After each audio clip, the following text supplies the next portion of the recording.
Plaçons l'église au milieu du village en ce qui concerne la conscience. Notre plus grand tort est de nous prendre pour des petites choses insignifiantes, sans conscience et sans connaissance, de croire que nous ne savons pas, de croire que nous ne sommes pas capables,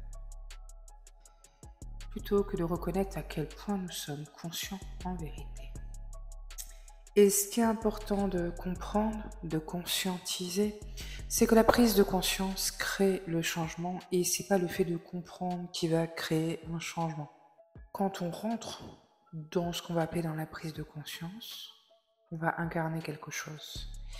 Le fait d'incarner quelque chose avec le mental n'est pas une incarnation de l'être. Alors que la prise de conscience réelle, la prise de conscience d'un point de vue plus éthérique et énergétique ou ésotérique si vous préférez, va être vraiment considérée comme quelque chose que vous actez, que vous incarnez. Le mental, la pensée en elle-même ne va pas incarner quelque chose. Voilà, c'est pas par le mental que vous allez incarner quelque chose. Alors, es-tu seulement prêt à comprendre ou est-ce que tu es prêt à être conscient véritablement, à incarner l'être conscient que tu es? Parce que la conscience, elle a une chose de très puissant. Elle peut briser tous les jugements, tous les murs, toutes les limitations, tous les blablas, les faux semblants, les mensonges.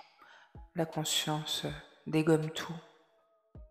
Alors qu'est-ce qu'il faudrait aujourd'hui pour qu'une plus grande conscience arrive sur la Terre?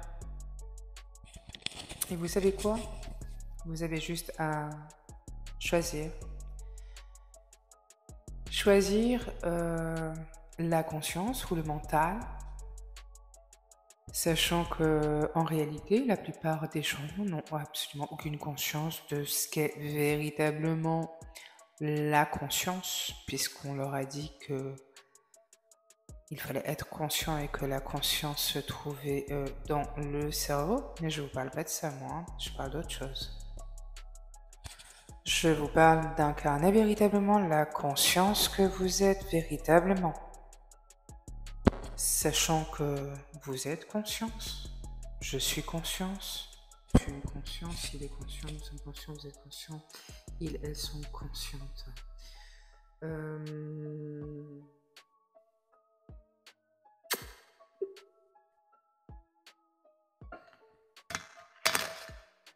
Je vous cherche des choses.